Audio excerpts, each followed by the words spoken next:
Hello again. So this is going to be a pretty short video and I'm going to stick to that this time. I don't usually do unboxings and this technically is not an unboxing video, more of a quick product show you video, not a review. I just received in the mail 2 products from the same company, which is the reason I'm doing this. It's a kind of easy way to knock out 2 things at once. So they're both from Vello.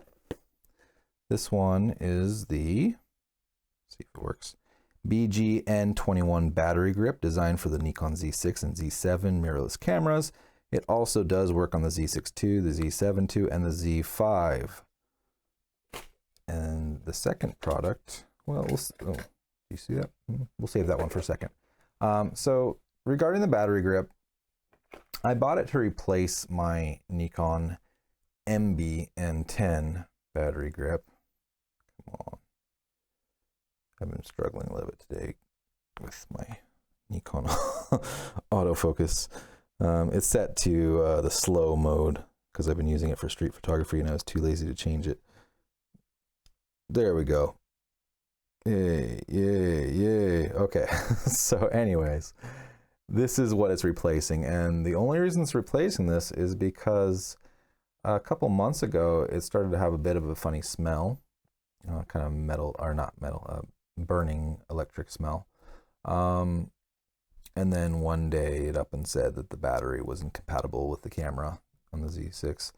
And to change the battery, and sure enough, I cycled all the batteries I had, all 3 anyways, through this, 2 of which are older, I think from a D850, and then 1 from the Z6. And they're fine in the camera, all of them, but in this, I got the same error message. So I figured it's time to replace it. I was originally going to try and get a good deal on one of these, maybe used. I kept noticing the Vello though, and it was $100, which was a pretty good price. And then it went on sale on B&H last week for $59, so I jumped on it. And the Vello version, which I have here on the camera now, is has one advantage, and that's that it has actually a shutter. Let's do this again. It has a shutter release button. Now, anyone with a Nikon Z6 or Z7 probably knows the camera body itself doesn't actually have the connections. The Z6 and Z6II and Z7II do. Usually a battery grip will have connections here which plug into the bottom of the camera here, or something similar. Sometimes they're different places on the body, but the Z6, Z7 don't, and a lot of people were pissed about that, rightfully so. So anyways, what the Vello does though is it utilizes the, I don't remember the actual cable, type of connector type, but it, you know, most cameras, most modern higher end cameras, even lower end cameras, have a shutter release input cable. Anyways, it's, you can use it for a wired shutter release, or I think even like a, maybe something else, wireless little adapter, something, who knows? I don't care. I don't use those. Some people do, and that's great. I personally don't.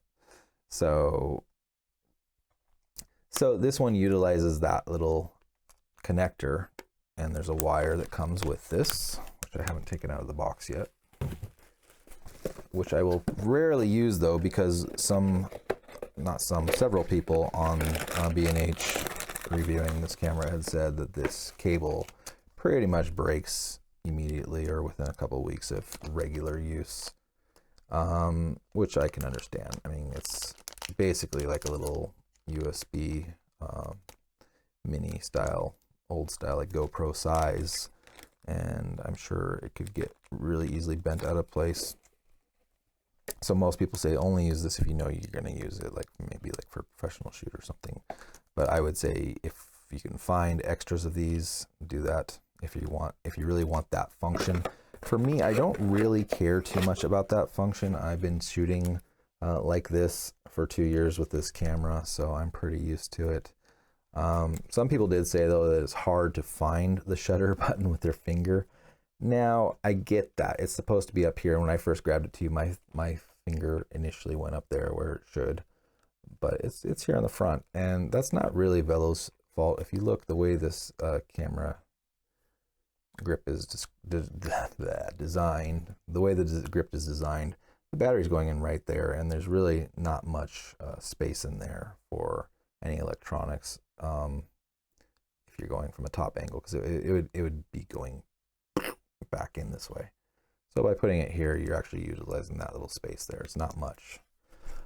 Anyways, so people say it's hard to find with their finger, but I highly doubt that once you find it, because it's got this whole recessed area, and I mean, it'd be pretty hard not to know that's there unless you're wearing some really thick gloves.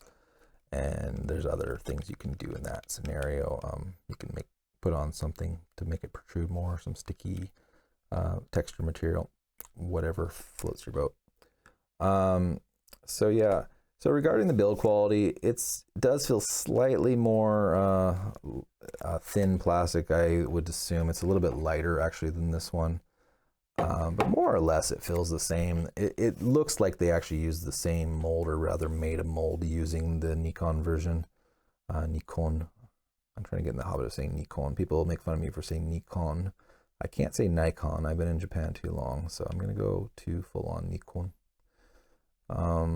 So anyways, it is a little bit lighter, probably a little bit thinner material, but overall it feels pretty much the same. It's kind of hard to say because I've been using that one for about a year, and you know, just using it, the texture changes, especially on the smoother plastic parts.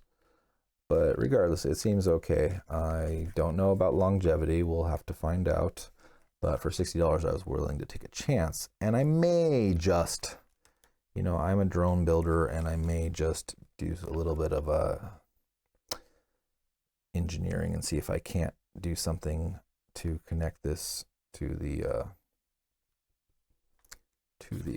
damn it, where is it? I was looking for actually where that connector is. There it is. That's where it connects, right there, from there to there. So it's a really short little distance, and I think that I could create something that is more of a sturdy little connector that goes right between these two and make it more protected than the original. Maybe even build some sort of little protector that kind of squeezes over it.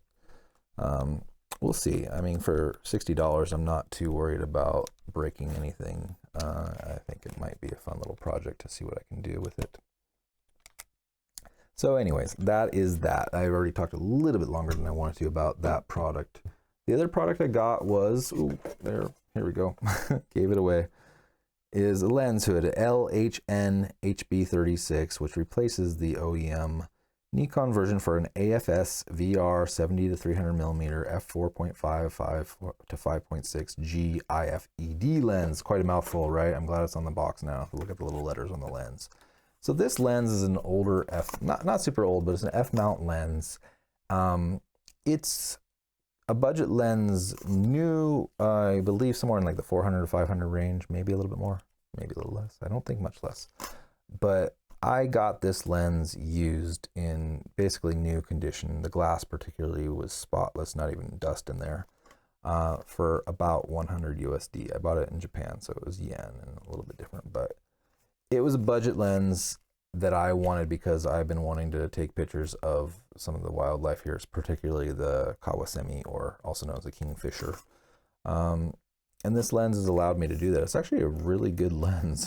It's got pretty good optics. Of course, it's not up to par with some of the true professional lenses, but it's really not a, it's not what you call a kit lens. It's definitely better than a kit lens optically.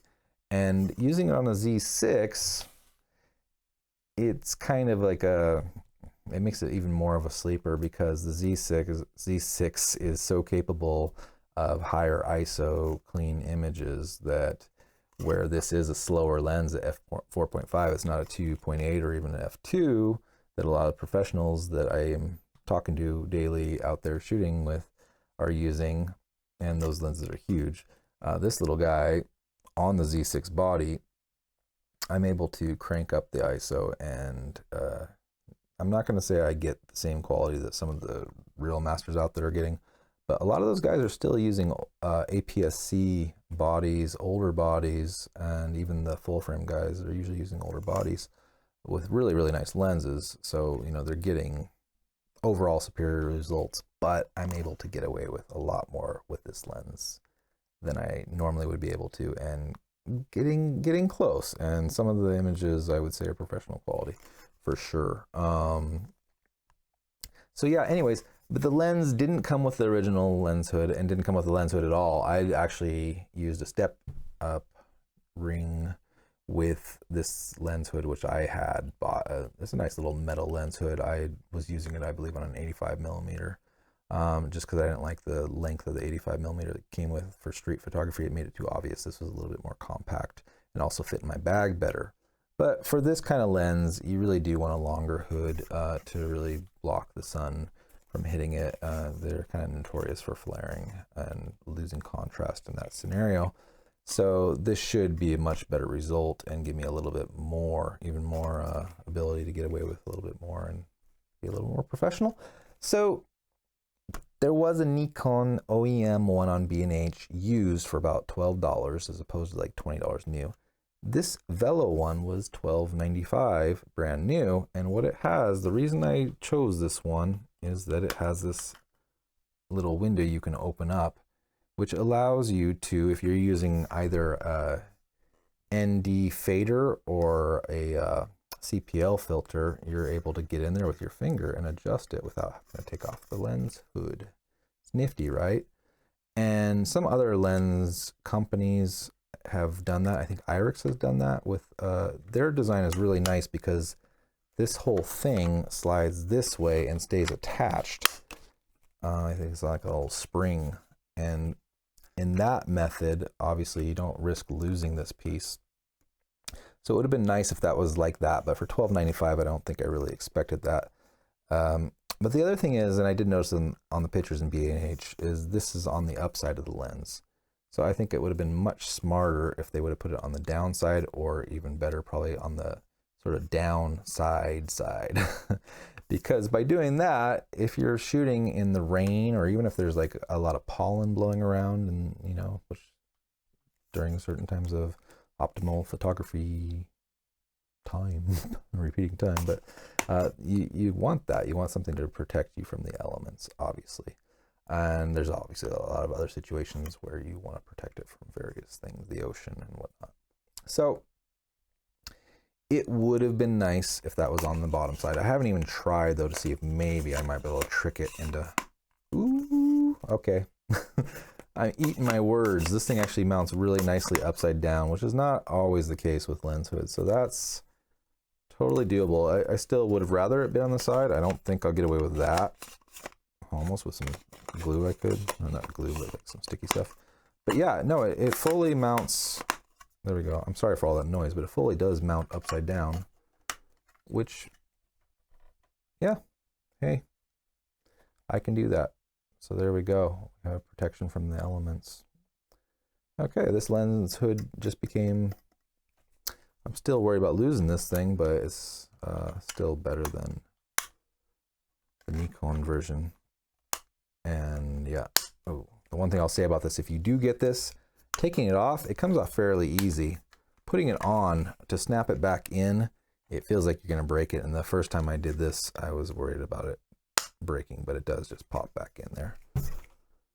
So there you have it, 2 Vello products. I'm not by any means a Vello ambassador. I mean, if you can tell, it's, you know, neither of these are really high-end products, but they're nice. And the quality of this actually feels pretty good. We'll see, time will tell. It feels similar to like the Tamron ones, which a lot of people complained when they came out, they felt cheap because they were used to like metal lens hoods on the older lenses. But I'll tell you, from coming from Tamron, I dropped my 85 millimeter on the train once, hit the hard floor, and it literally bounced about 2.5 feet back up into my hand, because they're very flexy and bouncy, and yeah, undoubtedly saved me from potentially breaking or denting a lens hood, let alone smashing some glass on my lens. So this feels very similar like that. I will see. Hopefully it doesn't crack, That's why I always worry about. Some plastics obviously are not built the same as others, but this one feels pretty good. We'll see. I don't plan on dropping this, so, but it could happen. I have been known to drop gear. So anyways, that's it. I wanted to mount it on here, but it's I'm using my FTZ adapter, my only one right now, for 35mm Tamron lens that I am filming with. The only other lens I have that I could probably get away with is an 85mm, but I have to shove that camera way back in that closet, and it's just a pain in the ass, and I should have been sleeping. I'm sick today. I shouldn't have been doing any of this, but this is my second video today. I wanted to do a longer one about a certain camera that's long overdue, but you know, I am a little bit sick and my voice started going from my other video, which was a lot longer, and I feel it going again. So for your sake and for my sake, that's it. Thanks for watching, and I'll see you again.